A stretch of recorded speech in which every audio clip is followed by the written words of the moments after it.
الحمد لله نحمده ونصلي ونسلم على رسوله الكريم أما بعد فيقول الله سبحانه وتعالى في القرآن الكريم أعوذ بالله من الشيطان الرجيم بسم الله الرحمن الرحيم فإذا دخلتم بيوتا فسلموا على أنفسكم تحية من عند الله مباركة طيبة صدق الله العظيم.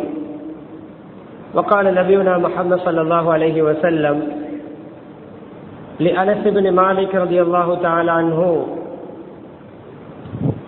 يا بني إذا دخلت على أهلك فسلم تكن بركة عليك وعلى أهل بيتك أو كما قال صلى الله عليه وسلم. புகழ் அனைத்தும் அல்லாஹ் சுப்ஹானஹு வ தஆலா ஒருவனுக்கே உரித்தாகும். ஸலாத்தும் ஸலாமும் இறுதி நபி முஹம்மது ஸல்லல்லாஹு அலைஹி வஸல்லம் அவர்கள் மீதும், அன்னாரின் வாழ்க்கை வழிமுறைகளை அணுவணுவாக எடுத்து நடந்து உலகத்திலே அல்லாஹுடைய ரிதாவை, திருப்தியை, சந்தோஷத்தை அடைந்து கொண்ட சஹாபாக்கள், தாபிஊங்கள், தபவு தாபிஈன்கள், முஸ்லிம்கள், மூமின்கள் அனைவர்கள் மீதும் உண்டாவதாக. புனித ஜும்மாவுடைய கடமை நிறைவேற்றுவதற்காக அல்லாஹ்வின் வீட்டில் ஒன்று கூடியிருக்கும் அல்லாஹ்வின் நல்லடியார்களே, அருமை இஸ்லாமிய சகோதரர்களே, அல்லாஹ் சுப்ஹானஹு வ தஆலா எவைகளை நமது வாழ்க்கையில் எடுத்து நடக்குமாறு ஏவி இருக்கிறானோ அப்படியான் அல்லாஹுடைய கட்டளைகளை மதித்து ஏற்று நடக்குமாறும், எவைகளை செய்ய வேண்டாம் என்று தடுத்திருக்கிறானோ, ஹராமாக்கி இருக்கிறானோ அப்படியான் அல்லாஹுடைய தடைகளை, ஹராம்களை, அல்லாஹ் வெறுக்கின்ற விடயங்களை முற்றுமுழுதாக தவிர்ந்து தக்வாவுடன் வாழுமாறு அடியேனையும் உங்களையும் நான் தக்வாவின் மூலம் வசிய செய்து கொள்கிறேன். இத்தகுல்லாஹ ஹைசுமா குந்தும். கண்ணியமிக்க அல்லாஹ்வின் நல்லடியார்களே, பொதுவாக நாம் இன்று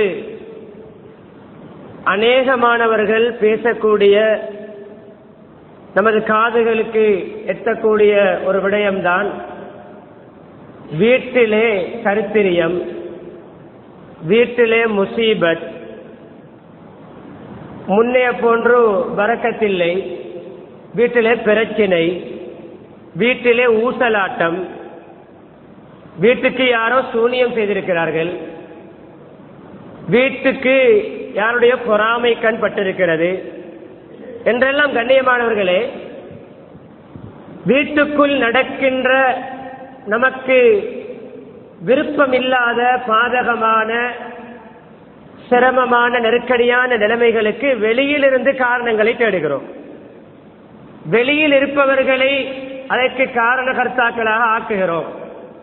அன்பானவர்களே, நான் பேச இருக்கின்ற தலைப்பை சொல்லி பிரசங்கத்தை தொடங்கினால் எல்லோருமே தூக்கம் விழித்து பிரசங்கத்தை கேட்பதற்கு உகந்ததாக இருக்கும்.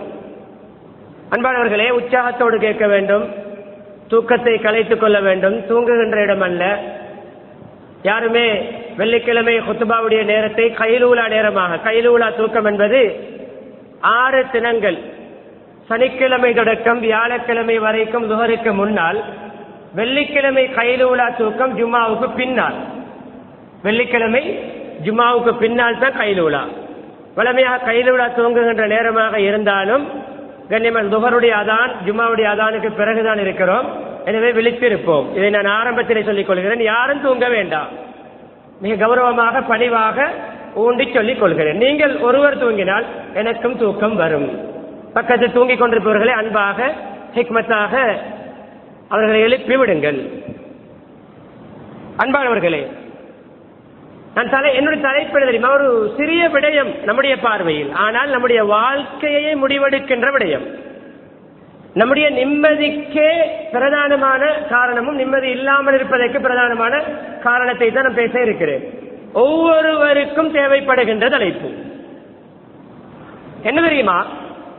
ஒரு நாளைக்கு பல தடவை செய்கிறோம், முறையாக செய்கிறோமா இல்லையா? எல்லோரும் வாழ்க்கையில் ஒவ்வொரு நாளும் ஒரு தடவையாவது நடக்கின்ற விடயம். என்ன அது? என்ன படுகிறது உள்ளத்துக்கு உங்களுக்கு? நம்முடைய வீட்டுக்குள் நுழைவதெப்படி, வீட்டிலிருந்து வெளியாகுவதெப்படி?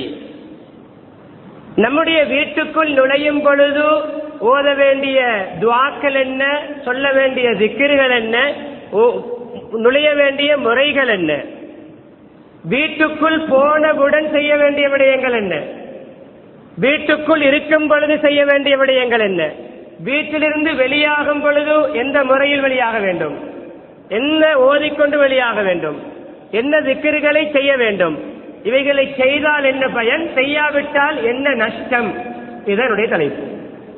வீட்டுக்குள் நுழைவது, வீட்டிலிருந்து வெளியாகுவது, இடைப்பட்ட நேரத்துக்குள்ளே செய்ய வேண்டிய அமல்களும் துஆக்களும் திக்ருகளும். ஒவ்வொருவரும் இந்த பிரசங்கத்தை கேட்கும் பொழுது இந்த அமல்களிலே, இந்த துஆக்களிலே, இந்த திக்ருகளிலே எதை நான் இதுவரைக்கும் ஓதி செல்கிறேன், இந்த அமல்களிலே எதை செய்கிறேன், செய்யாமல் செல்கிறேன், என்னுடைய விளைவுகள் பாரிய விளைவுகள், கண்ணியமானவர்களே, பாரிய விளைவுகள், ஆபத்தான விளைவுகள். அதைத்தான் இன்று அனுபவித்துக் கொண்டிருக்கிறோம். செய்வதனால் கிடைக்கின்ற பிரயோசனங்கள் பிரமாண்டமானவை, மகத்துவமானவை. அதை நாம் ஓதியவர்கள், முறையாக செய்தவர்கள் அடைந்து கொண்டிருக்கிறோம். நாம் ஓத வேண்டிய துஆக்கள், திக்ருகள், இவைகளில் எத்தனை நமக்கு மனப்பாடம் என்பதையும் ஒரு கணம் சிந்தித்து பார்க்க வேண்டிய ஒரு கட்டம். அன்பானவர்களே, முதலாவதாக வீட்டுக்குள், சொந்த வீடாக இருக்கலாம், யாருடைய வீடாக இருக்கலாம், யாரும் இல்லாத ஒரு வீடாக இருக்கலாம், நாம் ஒரு பிரயாணத்திலே தங்குவதற்கு ரூம் எடுத்திருக்கிறோம், நாம் தங்குவதற்கு அறை புக் பண்ணி இருக்கிறோம், அந்த அறைக்குள் போகும் பொழுதும் கண்ணியமானவர்களே எப்படி போக வேண்டும்? சொந்த வீட்டுக்குள் மாத்திரமல்ல, எந்த வீட்டுக்குள், எந்த இடத்துக்குள் நாம் நுழைந்தாலும், முதலாவது கண்ணியமானவர்களே, நான் ஓதிய குர்ஆன் வசனம், யாராவது இருக்கின்ற வீட்டுக்குள் போவதாக இருந்தால் சலாம் சொல்லி, அந்த வீட்டார்களிடம் சலாம் சொல்லி அனுமதி கேட்டு செல்ல வேண்டும். 3 முறை சலாம் சொல்ல வேண்டும். அனுமதி கிடைக்காவிட்டால் திரும்பி செல்ல வேண்டும். நபியவர்களே திரும்பி சென்றார்கள். நான் நபி என்று போய் கூறவில்லை, நான் நபி என்று வீட்டுக்குள், யாருடைய வீட்டுக்குள் நுழையவில்லை. இன்று உள்ளே வந்து விட்டுதான் சலாம். கதவால் நேர் வாசலுக்கு நேராக நின்று சலாம் சொல்ல முன்னர் அந்த வீட்டுக்குள்ளே பார்ப்பது கூட பிழை, பார்ப்பது பிழை. சிலவேளை அந்த வீட்டுடைய அழகு அலங்காரங்கள், அவர்களுடைய ஆடம்பரங்கள் நம்முடைய மனதில் பதிந்து நாம் ஏங்கி விட்டோம் என்றால் அந்த வீட்டாருக்கு ஆபத்து. நம்முடைய கண் பட்டு விட்டால் அந்த வீட்டாருக்கு ஆபத்து. எனவே சலாம் சொல்லும் பொழுது ஒதுங்கி இருந்து சொல்ல வேண்டும். கண்ணியமானவர்களே, எந்த அளவு எச்சரிக்கை வந்திருக்கிறது என்றால்,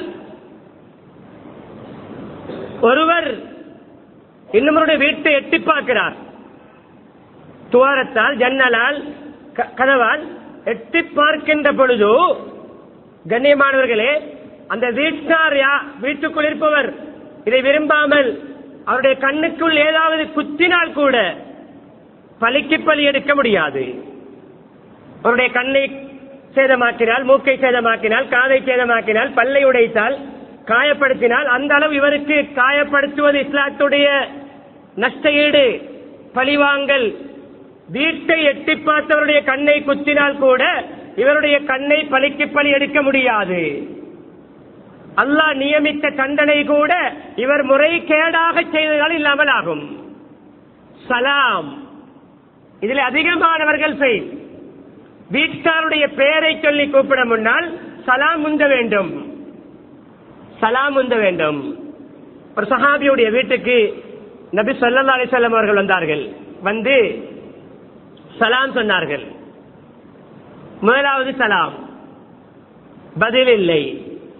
இரண்டாவது முறை சலாம், பதில் இல்லை. மூன்றாவது முறை சலாம், பதில் இல்லை.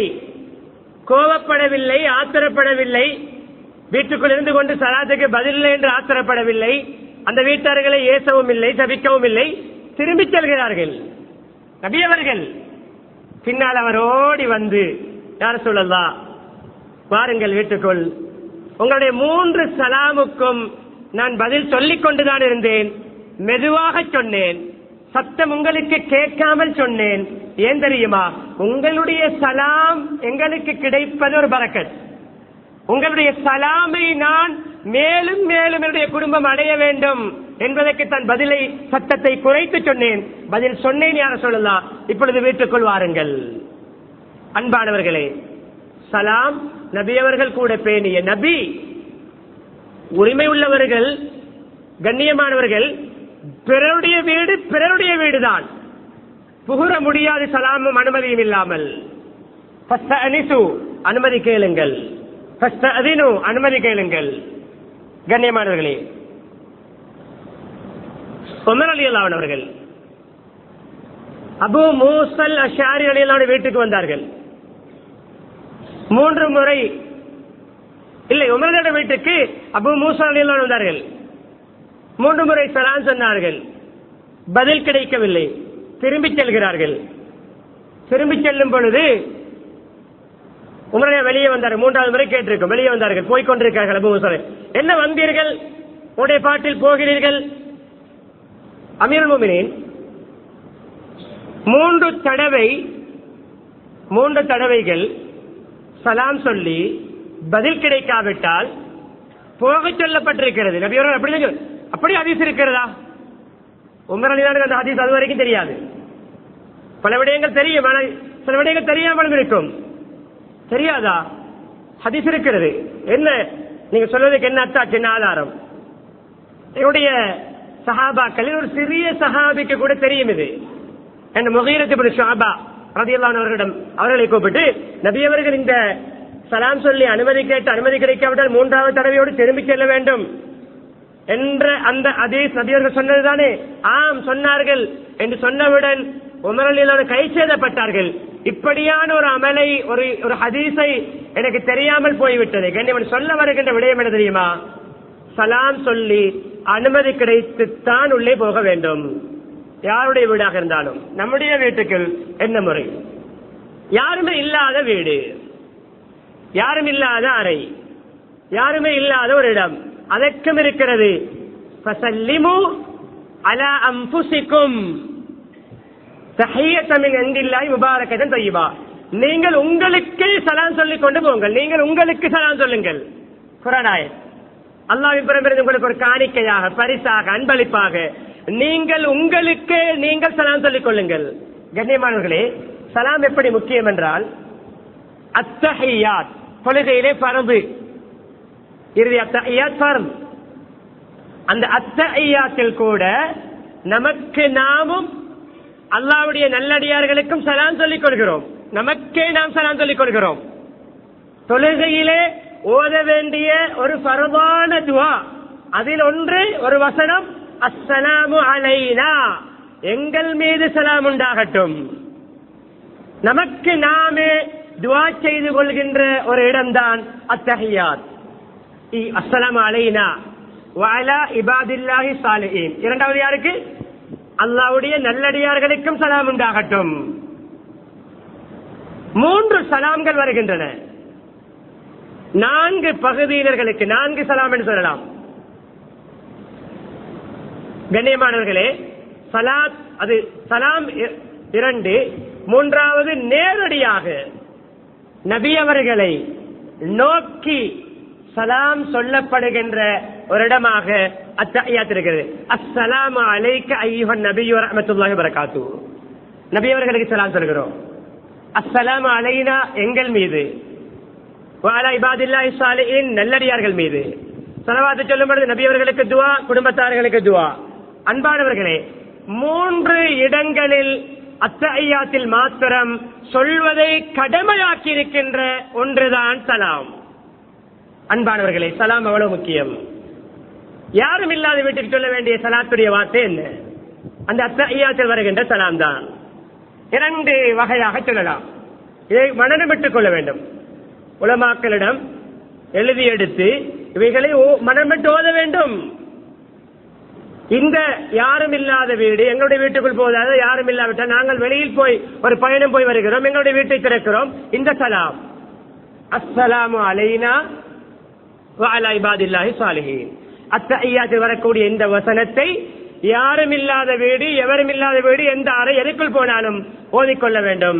இன்னும் ஒரு வார்த்தை வித்தியாசம் வந்திருக்கிறது. சலாம் கருத்தொண்டுதான். அஸ்ஸலாமு அலைனா அஸ்ஸலாமு அலைனா மிர் ரப்பினா, அஸ்ஸலாமு அலைனா மிர் ரப்பினா, எங்களுடைய இரட்சகனிடமிருந்து எங்களுக்கு சலாம் உண்டாகட்டும். வஅலா இபாதில்லாஹி ஸாலிஹீன், நல்லடியார்களுக்கு உண்டாகட்டும். நல்லடியார்களில் முதலாவது மூமின்கள் முஸ்லிம்கள் இருக்கிற நல்லடியார்களும் நாடப்படும், மலக்குமார்களும் நாடப்படும். மலக்குமார்கள் எல்லா இடங்களிலும் இருப்பார்கள். கண்ணியமானவர்களே, அந்த இது சலாத்துடைய எங்களுக்கே நாங்கள் சலாம் சொல்லிக் கொள்கின்ற, யாரும் இல்லாத வீட்டுக்குள் போய் சலாம் சொல்கின்ற அந்த வசனம். அடுத்தது கண்ணியமானவர்களே, வீட்டுக்குள் போகும் பொழுது ஓத வேண்டிய துஆ. அல்லாஹும்ம இன்னி அஸ்அலுக கைரல் மூலஜ் அல்லது கைரல் மௌலிஜ், இரண்டு வார்த்தை வித்தியாசம், கருத்தோண்டுதான். அல்லாஹும்ம யஸ்அலுக கைரல் மூலஜ் அல்லது அல்லாஹும்ம யஸ்அலுக கைரல் மௌலிஜ் வ கைரல் முக்ரஜ் அல்லது கைரல் மக்ரிஜ். அல்லாஹும்ம யஸ்அலுக கைரல் மௌலிஜ். யா அல்லாஹ், பாருங்க துஆவுடைய அர்த்தத்தை. கைர், எல்லா விடயங்களிலும் கைர் நமக்கு விருப்பம், நல்லது நடக்க வேண்டும், நம்முடைய காரியங்கள் சிறப்பாக அமைய வேண்டும். கைரல் மௌலிஜ். யா அல்லாஹ், இந்த வீட்டுக்குள் நுழையும் பொழுது சிறந்த நுழைவை கேட்கிறேன். இந்த வீட்டுக்குள் நுழையும் பொழுது கைரோடு நுழைய வேண்டும். என்னின் மூலம் வீட்டார்களுக்கு கைர், வீட்டார்கள் மூலம் எனக்கு கைர் நடக்க வேண்டும். கைரல் மக்ரஜ், இந்த வீட்டுக்குள்ள எப்பொழுது வெளியாக வேணும் அங்கிருந்து சிறந்த ஒரு கைரான ஒரு வெளியேற்றத்தை நான் கேட்கிறேன். பிஸ்மில்லாஹி வலஜினா வ பிஸ்மில்லாஹி கரஜினா வ அலல்லாஹி ரப்பினா தவக்கல்னா, அல்லாஹ்வின் பெயரை கொண்டு நுழைகிறேன். வலஜினா என்றால் நுழைகிறோம், பன்மை. அல்லாஹ்வின் பெயரை கொண்டுதான் இந்த வீட்டிலிருந்து வெளியாகுவோம். எங்களுடைய இரட்சகன் அல்லாஹ்வின் மீது நாம் தவக்குள் விடயங்களை பாரம் சாட்டினோம், பொறுப்பு கொடுத்தோம். இந்த துஆ எத்தனை பேருக்கு பாடம்? எத்தனை ஆயிரம் லட்சம் தடவைகள் இதுவரைக்கும் எத்தனையோ வீடுகளுக்குள் சென்று வந்து விட்டோம். ஒரு தடவையாவது இந்த துஆவை ஓதிக்கொண்டு செல்லாவிட்டால் ஒரு முஸ்லிமான மூமினான ஒரு மனிதர் நுழையும் முறையில் நாம் நுழையவில்லை. நம்முடைய வீட்டுக்குள் நுழைவதிலேயே நம்மிடம் இஸ்லாம் இல்லை. என்ன தெரிஞ்சுக்கணும்? நம்முடைய சலாம் என்ன? சாப்பாடு ரெடியா? மன்னிக்க வேண்டும். டீ ஊத்தியாச்சா? அயன் பண்ணினீங்களா? நம்முடைய நுழைவு. பேக் ரெடியா? ஷூவை தொடச்சாச்சா? மன்னிக்க வேண்டும். நம்முடைய சலாம்களை சொல்லி காட்டுகிறேன். இத்தனை மணிக்கு வருவேன் என்று சொன்னேன் தானே, இன்னும் சாப்பாடு ரெடி இல்லையா? ஆபீஸுக்கு போக வேண்டுமே. நம்முடைய சலாம், நம்முடைய சலாம். இதுதான் தரித்திரியம், இதுதான் முசீபத். கண்ணூறு சூனியம் அல்ல, நாமே நமக்கு முசீபத். மன்னிக்க வேண்டும். இருக்கிறோம் கண்ணியமான. இதுதான் சலாம். நம்முடைய அல்லாஹ் சொல்லுங்க, சலாம் சொல்லிக் கொண்டு போவோம், நாம் கேள்வி கேட்டுக்கொண்டு போகிறோம். அன்பானவர்களே, ஒவ்வொருவரும் என்ன வார்த்தைகளை பேசிக்கொண்டு வீட்டுக்குள் போகிறோமோ இன்றோடு அந்த வார்த்தைகளை இல்லாமல் ஆக்குவோம். இன்று ஜும்மா முடிந்து வீட்டுக்குள் போகும் பொழுது சலாமோடு போவோம். சரி, அடுத்தது வீட்டுக்குள் போகும்போது சலாம் சொன்னால் என்ன கிடைக்கும்? ஒரு ஹதீஸ் போதும். ஒரே ஒரு ஹதீஸை நான் சொல்கிறேன், வேற ஒன்றும் தேவையில்லை. நமக்கு தேவையானதான் வீட்டுக்குள். அனஸ் ரலியல்லாஹு அன்ஹு நபியோட அன்புக்குரிய ஊழியர், சிறிய வயதிலிருந்து 10 வருடங்கள் நபியவர்களுக்கு ஊழியம் செய்த உம்மா தாய் கொண்டு வந்து கொடுக்கும் பொழுது உம்மு சுலைம் ரலியல்லாஹு அன்ஹா மகனை நபியிடம் ஒப்படைக்கும் பொழுது சொன்ன வார்த்தை என்ன தெரியுமா? ஹாதா ஹுவைதிமுக். யார் சொல்லலாம்? இவர் உங்களுடைய சிற்றூழியர். என்ன அர்த்தம்? சின்ன பிள்ளையை உங்களுடைய பணிவிடைக்காக நான் ஒப்படைக்கிறேன். தாய் சொன்னது ஹாதிம் என்றால் ஊழியர், ஹுவைதிம் என்றால் சிற்றூழியர். அந்த சின்ன பிள்ளைக்கு நபி அவர், சின்ன பிள்ளைக்கு, இன்று பேர பிள்ளை கண்டவர்களுக்கு, அப்ப 2-3 பிள்ளைகளுடைய வாப்பாவுக்கு, ஒரு பெண்ணுக்கு கணவருக்கு, எத்தனையோ சகோதரியுடைய நானாவுக்கு சின்ன பிள்ளைக்கு கூட சொல்லிக் கொடுத்த அமல்தான். குடும்ப பொறுப்பில்லாத வயதில், இன்னும் திருமணம் முடிக்காத வயதில், பிள்ளை குட்டிகள் பெற்றெடுக்காத வயதில் நபியவர்கள் சின்ன பிள்ளைக்கு கூட சொல்லிக் கொடுத்தது, அன்பு மகனே, யா புனை, அன்பு மகனே, செல்ல மகனே, உன்னுடைய வீட்டாரிடம், உன்னுடைய குடும்பத்தாரிடம், உன்னுடைய வீட்டுக்குள் நீ நுழையும் பொழுது சலாம் சொல்லிக் கொண்டு போ. உனக்கும் பரக்கத், உன்னுடைய குடும்பத்துக்கும் பரக்கத். பரக்கத் எங்கிருக்கிறது? முசீபத் எங்கிருந்து வந்தது? சலாம் சொல்லாமல் போகிறோம், ஷைத்தான்களை கூட்டிக் கொண்டு போகிறோம். உள்ளே இருக்கின்ற ஷைத்தான்களுக்கு வீட்டிலே தங்குவதற்கு விசா கொடுக்கிறோம், பெர்மிஷன் கொடுக்கிறோம். அதுக்கும் ஹதீஸ் இருக்கிறேன், சொல்வேன். நீ சலாம் சொல்லிக் கொண்டு போ. யா புனை என்று பேசுவதே சின்ன பிள்ளைகளுக்கு தான். அன்பு மகனே, வீட்டுக்குள் போகும் பொழுது சலாம் சொல்லிக் கொண்டு போ. இரண்டு சாராருக்கும் பிரயோசனம். போகின்ற உனக்கும் பரக்கத், வீட்டுக்குள் இருக்கின்றவர்களுக்கும் அந்த சலாம் பரக்கத். யாருக்குத்தான் பாடமில்லை இந்த சலாம்?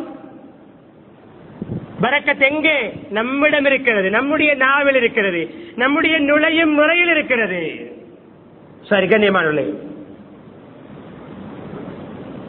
உள்ளே போகும் பொழுது யார் ஒருவர் அல்லாஹ்வை திக்ர் செய்து கொண்டு, ஞாபகப்படுத்திக் கொண்டு, அந்த துஆவிலே வருகிறது பிஸ்மில்லா வலஜ்னா வ பிஸ்மில்லாஹி ஹரஜ்னா, அல்லாஹ்வுடைய பேர் வருகிறதா இல்லையா? அல்லாஹ்வுடைய பேரை கொண்டு நுழைகிறேன் என்று சொல்லிக் கொண்டு யார் போவாரோ, அங்கிருக்கின்ற ஷைத்தான்களுடைய லீடர் வீட்டுக்குள் வந்திருப்பான். கணவனை மனைவியை பிரிக்கின்ற பொறுப்பு கொடுத்து ஒருவன் அனுப்பியிருப்பார்கள். அதை பாவமான பாவனை வஸ்துக்களை பாவிக்க அந்த டியூட்டியை கொடுத்து ஷைத்தான் அனுப்பப்பட்டிருப்பான். அல்லது தேவையில்லாத காட்சிகளை பார்க்க வைக்க ஷைத்தான் அனுப்பப்பட்டிருப்பான். அல்லது பிறருடைய குறைகளை பேச, புறம் பேச வைக்க டியூட்டி கொடுக்கப்பட்ட ஷைத்தான் அனுப்பப்பட்டிருப்பான். என் இபிலிஸ் தண்ணீரிலை, தன்னுடைய சிம்மாசனத்தை நீரிலை வைத்து அமர்ந்து டியூட்டி கொடுத்து அனுப்புவான். நீ கணவனை மனைவியை பிரிக்க வேண்டும், நீ குடிக்க வைக்க வேண்டும், நீ கனவெடுக்க வைக்க வேண்டும், நீ ஹராமானதை பார்க்க வைக்க வேண்டும், நீ ஹராமானதை கேட்க வைக்க வேண்டும், நீ புறம் பேச வைக்க வேண்டும், கோல் மூட்ட வைக்க வேண்டும் என்று ஒவ்வொரு பிரச்சனைக்கும் ஷைத்தான்கள் டியூட்டி கொடுத்து அனுப்பப்படுகிறார்கள். அதில் எவார்ட் கிடைப்பது யார் தெரியுமா? மேன் ஆஃப் த சீரிஸ் சொன்னால் தான் விளங்கும் நமக்கு.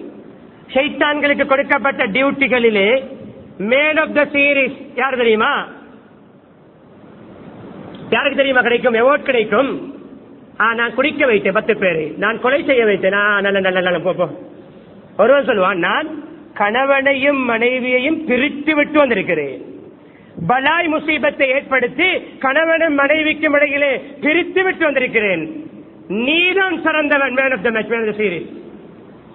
நீதான் இந்த ஆட்டத்தின் சிறப்பாட்டக்காரர். கணவன் மனைவியை பிரிப்பதுதான் ஷைத்தான்கள் செய்ய வைக்கின்ற பாவங்கள். ஷிர்க்குக்கு பின்னால் குஃப்ர், ஷிர்க் அது விதிவிலக்கில்லாத, அது பாரிய பாவம். பண்பாட்டு ரீதியான பாவங்களிலே கணவனும் மனைவியையும் பிரிப்பதுதான் ஷைத்தான் செய்கின்ற உன்னத பணி. இபிலிசுடைய பார்வையில் இபிலிசுக்கு ஷைத்தானுக்கு என்ன வித்தியாசம்? இபிலிஸ் தந்தை, ஷைத்தான்கள் பிள்ளைகள். இபிலிஸ் தலைவர், முதலாளி, ஷைத்தான்கள் ஊழியர்கள். சரி, அல்லாஹ்வின் பேரோடு போனால் அந்த வீட்டுக்கு பொறுப்பான, அந்த குழுவுக்கு பொறுப்பான லீடர் இருப்பாரு, அவர் சொல்வாராம், உங்களுக்கு இன்று இந்த வீட்டில் தங்க முடியாது, இந்த வீட்டிலிருந்து நீங்கள் உடனே வெளியாக வேண்டும். அப்படி வீட்டுக்குள் போகும் பொழுது அல்லாஹ்வுடைய பேரோடு போகாவிட்டா சொல்லுவானாம், அதிரக்துமுல் மபீத், உங்களுக்கு இன்று இரவு இந்த வீட்டில் தங்குவதற்கு அனுமதி கிடைத்திருக்கிறது, சான்ஸ் கிடைத்திருக்கிறது. பாருங்கள், ஷைத்தான்களை விரட்டுகின்ற சலாம், ஷைத்தான்களை விரட்டுகின்ற திக்ர். நம்முடைய வீட்டுக்குள் இருக்கின்ற ஷைத்தான்களுக்கு அனுமதி கொடுப்பதும் நாம் தான், நாம் கூட்டிக் கொண்டு போகின்ற ஷைத்தான்களை வீட்டுக்குள் வைப்பதும் நாம் தான்.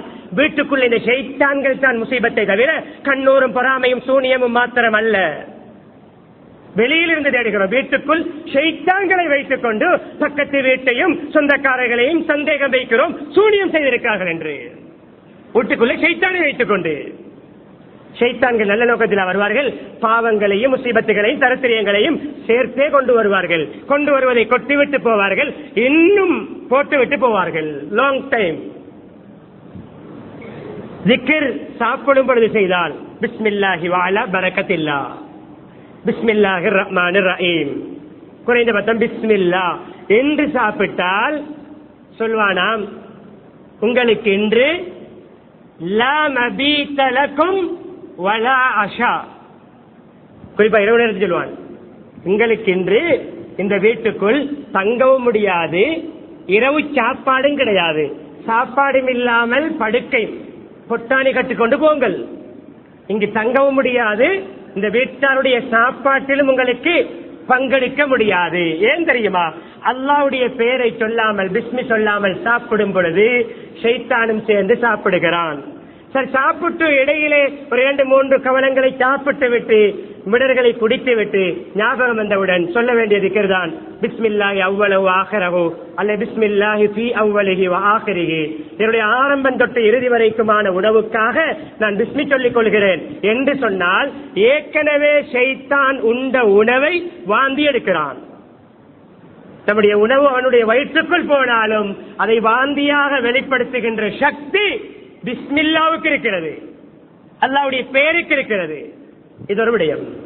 சரி, சாப்பிடும் பொழுதோ பிஸ்மி சொல்லாமல், வீட்டுக்குள் நுழைகின்ற பொழுது சலாம் சொல்லாமல், துஆ ஓதாமல் வந்தால் 2 பெர்மிஷன்கள், அனுமதிகளை கொடுக்கிறோம். ஒன்று என்ன?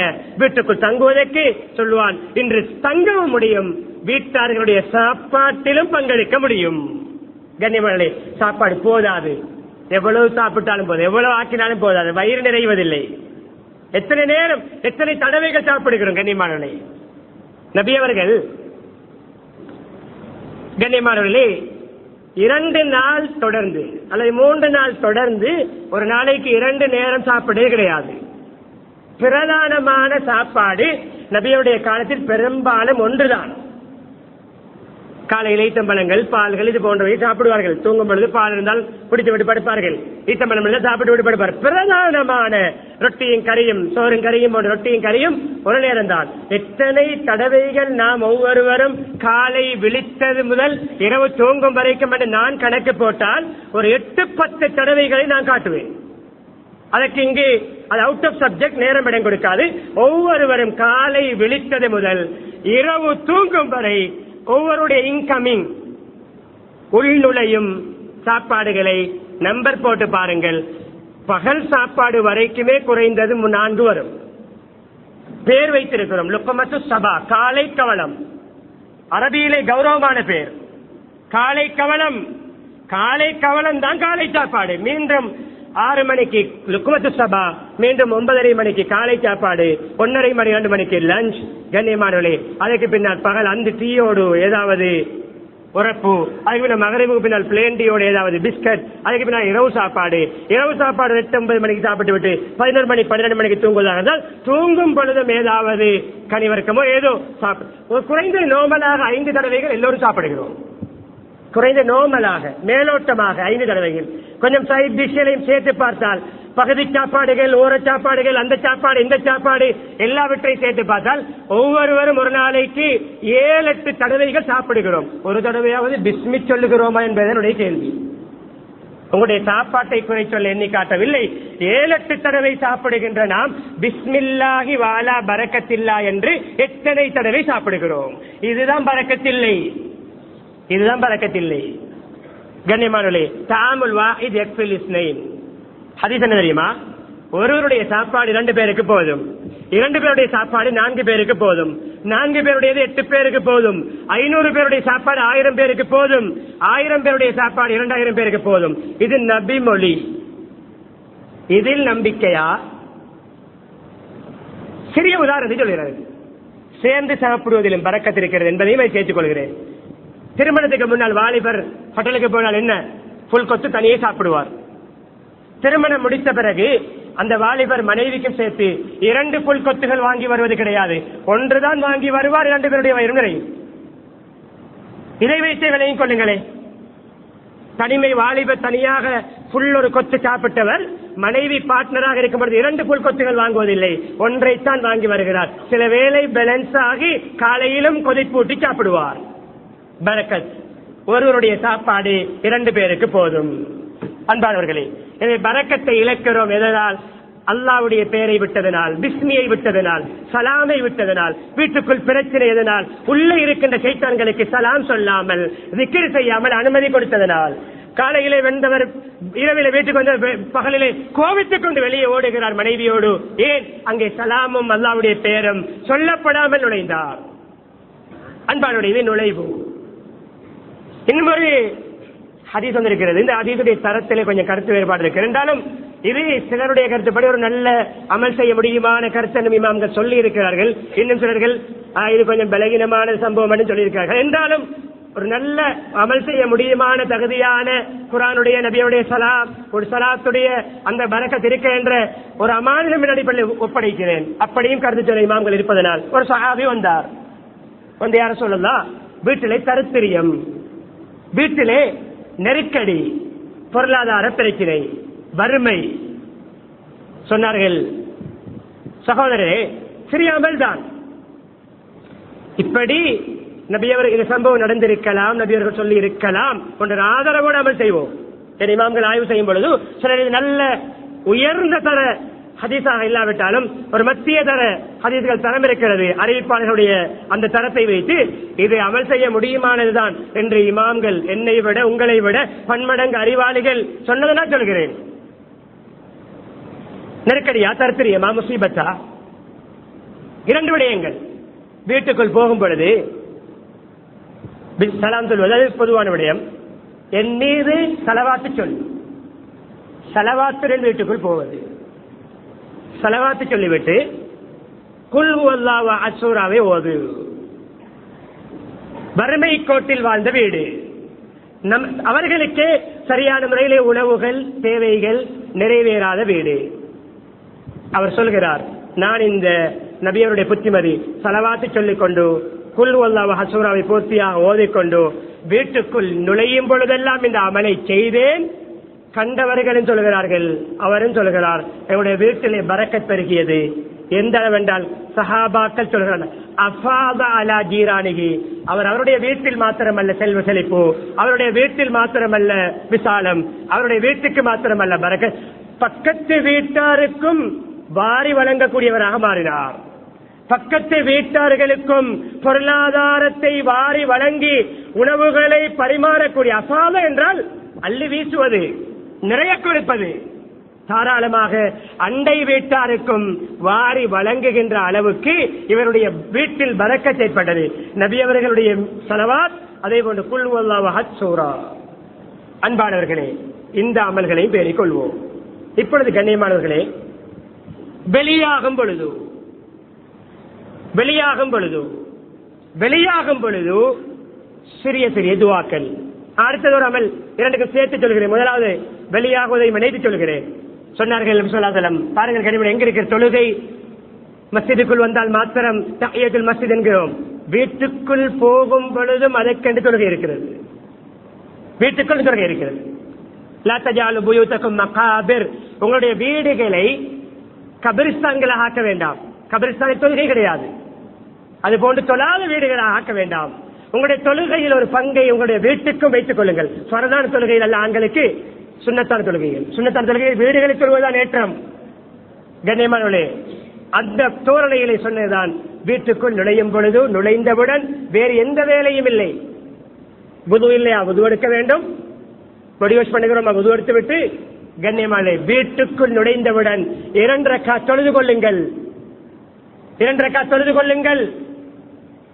தம்னஆனிகமின் மதுகலிஸ் சூ, தீய மோசமான உங்களுக்கு பிடிக்காத, உங்களை கவலைப்படுத்தக்கூடிய, உங்களை ஆத்திரப்படுத்தக்கூடிய, உங்களுக்கு பாதகமான, சூ என்றால் எல்லாம் உங்களுடைய மனதை உடைக்கக்கூடிய, கவலை ஏற்படுத்தக்கூடிய, உங்களுக்கு பிடிக்காத எல்லா விதமான நிகழ்வுகளை விட்டு வந்து 2 ரக்காத் பாதுகாக்கும். உங்களுக்கு பிடிக்காத எதுவும் அந்த வீட்டுக்குள் நடக்காது.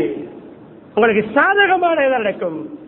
வீட்டிலிருந்து வெளியாகியவுடனும் 2 ரக்காத் தொழுது கொள்ளுங்கள். ஒன்று வெளியாகும் பொழுது வீட்டுக்குள் தொழுது விட்டு வெளியாகுவது, அல்லது வெளியாகியவுடன் நபி அவர்களுடைய சஹாபாக்களுடைய பொதுவான ஒரு அமல் தான், கடைக்கு போக முன்னால், தொழிலுக்கு போக முன்னால், கம்பெனிக்கு போக முன்னால், பிரயாணம் போக முன்னால் மஸ்ஜிதுக்கு வந்து தொழுது விட்டு போவது.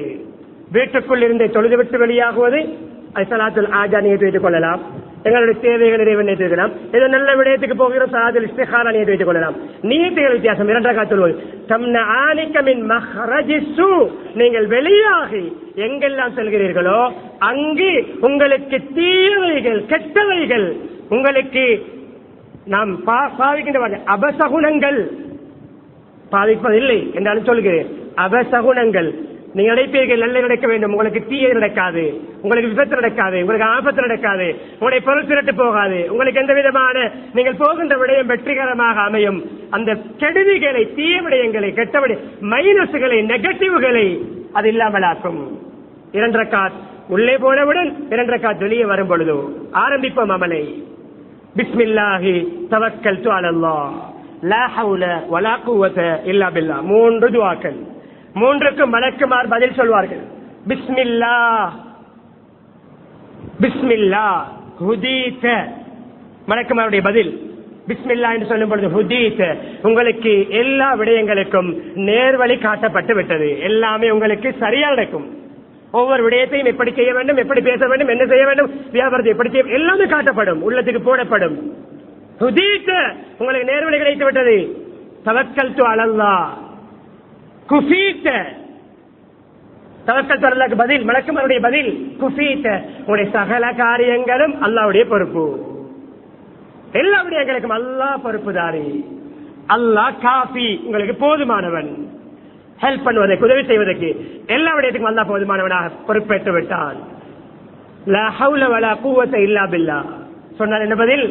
புகீத, உங்களுடைய சகல ஆபத்துகளை விட்டும் உங்களுக்கு ஒரு ப்ரொடெக்ஷன், ஒரு செக்யூரிட்டி, பாதுகாப்பு கிடைத்து விட்டது, உங்களுக்கு ஒரு சேஃப்டி கிடைத்து விட்டது. சின்ன துஆக்கள் சிறப்பை பாருங்கள். பிஸ்மில்லாஹி தவக்கல்து அலல்லாஹ் லா ஹவுல வலா குவத இல்லா பில்லாஹ். யாருக்கு தான் பாடம் இல்லை? எத்தனை பேர் ஓதுகிறோம், எத்தனை பேர் எத்தனை ஆயிரம் லட்சம் தடவைகள் வெளியே போயிருக்கிறோம். எங்கிருந்து மஸ்ஜிதிலிருந்து வெளியாகும் பொழுது ஒரு துவா இருக்கிறது, அதுக்கடுத்து இந்த துவா, வீட்டில இருந்து வெளியாகும் பொழுது இந்த துவா, கடைக்கு போகும் கடையில் வெளியாகும் பொழுது இந்த துவா. பிஸ்மில்லாஹி தவக்கல்து அலல்லாஹ் லா ஹவுல வலா குவத இல்லா பில்லாஹ். 3 பதில்கள். மலக்குமாருடைய இந்த பதிலோடு மாத்திரமல்ல முடிகிறது. சுற்றிக்கொண்டு பாதையிலும், பஜாரிலும், கடையிலும், கம்பெனியிலும், பிரயாணத்திலும், வெளியிலே டியூட்டி போடப்பட்ட சந்தி பந்துகளிலே டியூட்டிக்கு அமர்த்தப்பட்ட ஷைத்தான்கள் ஒருவருக்கொருவர் சொல்லிக் கொள்வாராம். இப்படி இந்த துஆவை ஓதிய மனிதரை ஷைத்தான் ஒருவன் கெடுக்க போகும் பொழுது, ட்ரை பண்ணும் பொழுது பார்த்துக் கொண்டிருந்த மற்ற ஷைத்தான் சொல்லுவானாம், கைஃப லக பிரஜுலின் கத் ஹுதிய வ குஃபிய வ புகிய. 3 விடயங்கள், பாக்கியங்கள் கொடுக்கப்பட்ட மனிதரை உன்னால் எப்படி கெடுக்க முடியும்? ஷைத்தானை பார்த்து சொல்வானாம். ஒன்று ஹிதாயத், நேர்வழி, இன்னொன்று கிஃபாயத், அல்லாஹ் போதுமானவன் என்ற ஒரு பொறுப்பு, இன்னும் ஒன்று விகாயத், ப்ரொடெக்ஷன், பாதுகாப்பு. இந்த 3ம் அல்லாஹ்வினால் கொடுக்கப்பட்ட மனிதரை உன்னால் எப்படி எப்பா வழிகெடுக்க முடியும்? கேள்வி கேட்பான். உன்னால் வழிகெடுக்க முடியாது. மலக்குமாருடைய அந்த பதில், ஷைத்தானுடைய இந்த பதில் இணைந்தால் இந்த 3ம் தான் நம்முடைய வாழ்க்கையுடைய லட்சியம். நேர்வழி, இஹ்தினஸ் ஸிராத்தல் முஸ்தகீம், தொழுகையிலே கேட்கின்ற அந்த நேரான வழி. பிஸ்மில்லாஹி தவக்கல்து அலல்லாஹ் லா ஹவுல வலா குவத இல்லா பில்லாஹ் துஆவிலும் கிடைக்கும். கனிமணி 2வது, அல்லாஹ் நம்முடைய விடயங்களுக்கு போதுமாக வேண்டும், அது நம்முடைய லட்சியம், அதுவும் கிடைக்கிறது. நமக்கு எல்லா ஆபத்துகளை விட்டு பாதுகாப்பு கிடைக்க வேண்டும், இதுதான் நம்முடைய 3வது லட்சியம். கனிமகளே, இந்த துஆக்களை, இந்த திக்ருகளை பேணுதலாக செய்வோம். இன்னும் இருக்கிறது, எனக்கு விடுபட்டிருக்கலாம், மறந்திருக்கலாம். நீண்ட துஆக்கள் இருக்கின்றன. அல்லாஹ் மின்னி அஊது பிக மின் அஸில்ல அவ் உதல்ல, சிறந்த துஆ. அங்கே பிஸ்மில்லாஹி தவக்கல்து அலல்லாஹ் கேட்டால் நேர்வழி கிடைக்கும். இங்க என்ன பாதுகாப்பு? யா அல்லாஹ், நான் வழி கட்டு தவறான வழி நடப்பதையும், அதே போன்று என்னை தவறான வழியில் நடத்தப்படுவதையும், பிறரால் நான் வழிகெடுக்கப்படுவதை விட்டு பாதுகாப்பு. அவ் அஸில்ல அவ் உஸல்ல, நான் தவறாக சருகி இஸ்லாத்துடைய முறையை விட்டும் சருகி நடப்பதை, பிழையான வழியில் செல்வதை, சில விடயங்களிலே நான் இலக்கை அடையாமல் இடையிலே சருகுவது. ஜல்ல என்றால் உதாரணம் சொல்கிறேன். போட்டிகளிலே கிரிஸ்மலம் ஏறுவோம், உதாரணம் ஏறும் பொழுது இலக்கை அடைய வேண்டும், மேலே நட்டப்பட்ட கொடியை பிடிக்க வேண்டும். அந்த கிரிசிலே வலிகி வலிகி வலிகி வலிகி இலக்கை அடையாமல் சருகுவதுதான் ஜல்ல. அந்த கொடியை எடுத்தால் தான் பரிசு. காரியங்கள் சக்சஸ் ஆக முடியாமல் இருப்பதற்கு இந்த துஆக்கள் ஓதாதது காரணம். அஸில்ல அவ் உஸல்ல, நான் சருகுவது, பிறரால் சருகப்படுவது, என்னை தவற வைக்க தவறான வழி நடத்தப்படுவது. அவ் அஸுலிம அவ் உதுலம, நான் பிறருக்கு அநியாயம் செய்வதை விட்டு பாதுகாப்பு தேடுகிறேன், பிறர் எனக்கு அநியாயம் செய்வதை விட்டு பாதுகாப்பு தேடுகிறேன். யாரும் கை வைக்க முடியாது. யாரும் நமக்கு அநியாயம் செய்ய முடிய முடியாது. அவ் அஜிஹல அவ் யுஜிஹலாலை, நான் பிறரோடு மடத்தனமாக நடப்பதை விட்டும் பிறர் என்னோடு மடத்தனமாக நடப்பதை விட்டும் பாதுகாப்பு. 4 பிரதானமான விடயங்களை விட்டும் பாதுகாப்பு தேடி ஓதுகின்ற துவாவும் வெளியிலே செல்லும் பொழுது ஓத வேண்டிய துவா. கண்ணியமானவர்களே, பெரும்பான்மையான துவாக்களை சுருக்கமாக முன்வைத்தேன். இன்னும் இருக்கிறது, கேட்டு படியுங்கள், தேடி படியுங்கள். இறுதியாக நம்முடைய இந்த மாதம் டிசம்பர் மாதம் 2 தினங்களிலே ஒரு பிற மத கலாச்சாரத்தோடு சம்பந்தப்பட்ட ஒரு தினம். இது பிற மத கலாச்சாரம். நாம் முஸ்லீம்கள், அல்லாஹ் ஒருவனை ஏற்றுக் கொண்டவர்கள், களிமா சொன்னவர்கள், நாம் அல்லாஹ் சுஜூத் செய்யக்கூடியவர்கள். நாம் எப்பொழுதுமே இஸ்லாத்துடைய தூய மார்க்கத்தை யாருடைய கொப்பியும் பண்ணாமல், யாரிடமிருந்தும் நாம் டை பூசிக்கொள்ளாமல், யாருடைய கலரையும் நாம் பூசிக்கொள்ளாமல் தூய்மையான மார்க்கம் ஹனீஃபம் முஸ்லிமா. வஜ்ஜகத்தில் அல்லாஹ்வுக்கு கொடுக்கின்ற வாக்குறுதி, வஜ்ஜகத்தில் அல்லாஹ்வுக்கு கொடுக்கின்ற வாக்குறுதி என்ன தெரியுமா? ஹனீஃபம் முஸ்லிமா, பியோ முஸ்லிம், ஜெனுவினான முஸ்லிம், கலப்படமில்லாத முஸ்லிம். அந்த இந்த மதங்களை நம்முடைய சாயங்களிலே பூசக்கூடாது. அது கான்செப்ட் என்ற பெயரிலும் பூசக்கூடாது, அது கலை விழா என்ற பெயரிலும் பூசக்கூடாது, அது 100 ஆண்டு பூர்த்தி விழா என்ற பெயரிலும் பூசக்கூடாது, அது அந்த நினைவு தினம் இந்த நினைவு தினம் என்ற பெயரிலும் பேசக்கூடாது. முஸ்லிம்களுடைய சகல துறைகளிலும் பிற மத சாயம் பூசப்பட்டால் அது கலப்படம். வஜ்ஜகத்திலே சொல்வது பொய். வஜ்ஜகத்திலே அல்லாஹ்விடம் சொல்லுகின்ற வாக்குறுதி பொய். பேரை சொல்ல விரும்பவில்லை. தினம் என்னவென்று தெரியும், டிசம்பர் 25ஆம் தேதி. அதற்கு அடுத்த தினம் சுனாமி என்ற அல்லாஹ்வுடைய அழிவு வந்த தினம் என்ற அந்த மறக்க முடியாத நாளாக அல்லாஹ் அமைத்து வைத்திருக்கிறார். 2004ஆம் ஆண்டு. இதிலே இந்த தினத்தோடு சம்பந்தப்பட்ட அனுஷ்டானங்களுக்கு உதவி செய்கின்ற ஆடைகளாக இருக்கலாம், அந்த மரங்களாக இருக்கலாம், அந்த அலங்காரமாக இருக்கலாம், அந்த வெடிக்கலாக இருக்கலாம், அந்த தலையில் அணிகின்ற முகத்துக்கு போடுகின்ற மாஸ்காக இருக்கலாம், அந்த ஏதோ சிகப்பு நிறத்திலும் முழுமையாக உடம்பை மறைத்து முகத்தை மறைத்து வருகின்ற அந்த ஆடைகளாக இருக்கலாம். இதனோடு சம்பந்தப்பட்ட எந்த பொருட்களையும் உண்மையான முஸ்லிம் விற்க மாட்டான். சீசன் வியாபாரம் பார்க்கிறேன் என்ற பெயரிலே இந்த டிசம்பர் 25ஆம் அந்த நாளுடைய பெயரை கூட நான் தவிர்த்துக் கொள்கிறேன். புனிதமான இடம் இது. இதோடு சம்பந்தப்பட்ட ஏதாவது வியாபாரம் நீங்கள் செய்வீர்கள் என்றால் பிற மத இணை வைப்புக்கும் சம்பிரதாயத்துக்கும் கண்ணியமானவர்களே நாம் உதவி செய்து அந்த பணத்தை குப்பை தொட்டியிலும் சாக்கடையிலும் கழிவறையிலும் போடுவது சிறந்தது. அன்றைய நாள் பிள்ளைகளும் மனைவியும் பெற்றோரும் சகோதரர்களும் பசியோடு உறங்கட்டும். அதை கொண்டு வந்து என்னுடைய இரத்தத்தை நீங்கள் கலப்பட இரத்தமாக ஆக்க வேண்டாம். அடுத்தது விற்பது, பாவிப்பது. கனிவள்ளி அந்த வெடியை வாங்கி வெடி போடுவது, அங்கே 5 அதிலிருந்து 5 தின 6 தினங்களுக்கு அங்கால் நிவ்வியர், நம்முடைய நிவ்வியர் முஹர்ரம், அது கூட கொண்டாட்டம் கிடையாது. புதிய வருடம் வரும் பொழுது தௌபா, அல்லாஹ் பக்கம் நெருங்குவது, நம்மை ஒரு புதிய முஸ்லிமாக மாற்றி நம்முடைய வாழ்க்கையை செப்பனிட்டுக் கொள்வது, நம்முடைய வாழ்க்கையை நாம் டெவலப் பண்ணிக் கொள்வது, நம்மை சேஞ்ச் பண்ணிக் கொள்வது, இது இப்படித்தான் வரவேற்க வேண்டும். அதுவும் விழா இல்லை. நமக்கு 2 பெருநாட்கள் தான், நோம்பு பெருநாள், அஜி பெருநாள். மற்ற எதுவுமே பெருநாள் கிடையாது. மகிழ்ச்சியான தினங்கள் இருக்கும், அதற்கு நாம் உரிய முறையில் அளவோடு நிறுத்த வேண்டும். நமக்கு நிவ்வியர் ஜனவரி அல்ல. ஜனவரியில் ஆரம்பித்து ஒரே மூச்சில் டிசம்பர் வரைக்கும் சொல்ல முடியுமானவர்கள் முஹர்ரமில் ஆரம்பித்து துல்ஹிஜ்ஜா வரைக்கும் ஒரே மூச்சிலே பிழை இல்லாமல் சொல்ல முடியுமா?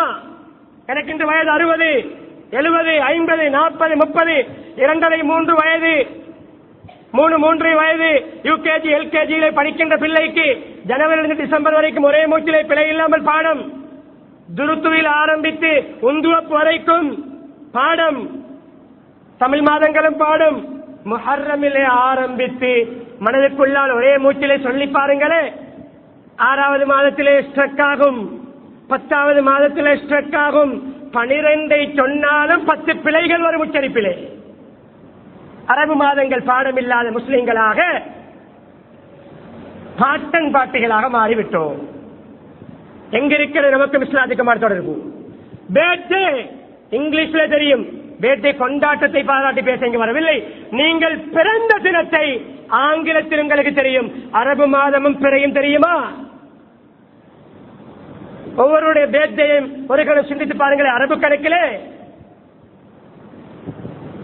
கண்ணியமான இறுதியாக முடிக்கிறேன். இந்த 25ஆம் தேதி கலாச்சாரமும் நமக்கு இல்லை, நிவ்வியரும் இல்லை, நமக்குரிய கொண்டாட்டங்கள் அல்ல.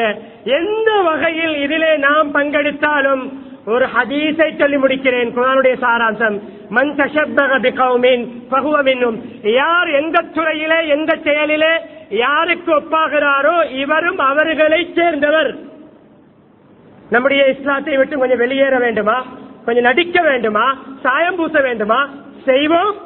இல்லாவிட்டால் உறுதியாக 2 தினங்களுக்கு முன்னால் சொல்லிவிட்டேன் அமானிதமாக, அதிலே ஒரு சதம் செலவழித்தாலும் பிரமத கலாச்சாரத்துக்காக இஸ்லாத்தை விட்டு பட்டியலிலே நாம் சேருவோம் என்ற எச்சரிக்கையோடு முடிக்க நினைக்கிறேன். எல்லாம் வல்ல அல்லாஹ் சுப்ஹானஹு வ தஆலா பேசப்பட்ட விடயங்களை நம் நாளிலே நம்முடைய வாழ்க்கையில் எடுத்து நடந்து நம்முடைய வாழ்க்கையை பரக்கத்தான ரஹ்மத்தான செழிப்பான வாழ்க்கையாக மாற்றுவதற்கு அல்லாஹ் தௌஃபீக் செய்வானாக. எங்களுடைய பாவங்களை மன்னித்தருள்வாயாக, எங்களுடைய சகோதரருடைய பாவங்களை மன்னித்தருள்வாயாக, புற முஸ்லிம்களுடைய பாவங்களை மன்னித்தருள்வாயாக, பெற்றோருடைய பாவங்களை மன்னித்தருள்வாயாக, மனைவி மக்களுடைய பாவங்களை மன்னித்தருள்வாயாக, நம்முடைய நிலைமைகளை சீராக்குவாயாக, இஸ்லாமிய பண்புகளை தருவாயாக, இஸ்லாமிய விழுமியங்களை நம்முடைய வாழ்க்கையில நாகரிகமாக காட்டுவாயாக, பிரமத கலாச்சாரங்களை அசிங்கமாகவும் அலங்கோலமாகவும் அருவருப்பாகவும் காட்டுவாயாக, அதை கவர்ச்சியாக காட்டுகின்ற ஷைத்தானுடைய தூண்டுதலை விட்டும் நம்மை பாதுகாப்பாயாக. இஸ்லாத்துக்கு புறம்பாக ஒரு ரூபாய் ஒரு சதம் கூட செலவழிக்காமல் நம்முடைய பொருளாதாரத்தை பாதுகாப்பாயாக. ஒரு நிமிடம் அல்ல, ஒரு செகண்டை கூட இஸ்லாத்துக்கு மாற்றமான களியாட்டங்களிலே கழிக்காமல் நேரங்களை பாதுகாப்பாயாக. நம்முடைய கண்ணை பாதுகாப்பாயாக, நம்முடைய செழிப்புலன்களை பாதுகாப்பாயாக, நம்முடைய வீட்டிலே பரக்கத்தை ஏற்படுத்துவாயாக, செழிப்புகளை ஏற்படுத்துவாயாக, ஒற்றுமைகளை ஏற்படுத்துவாயாக, நம்முடைய கபிராளிகளுடைய கபிரலை சொர்க்க பூங்காவாக்குவாயாக, நம்முடைய மௌத்தையும் களிமாவுடன் அமைப்பாயாக, ஈமாவுடன் வாழ்ந்து களிமாவுடன் வர்ணிக்கக்கூடிய பாக்கியத்தை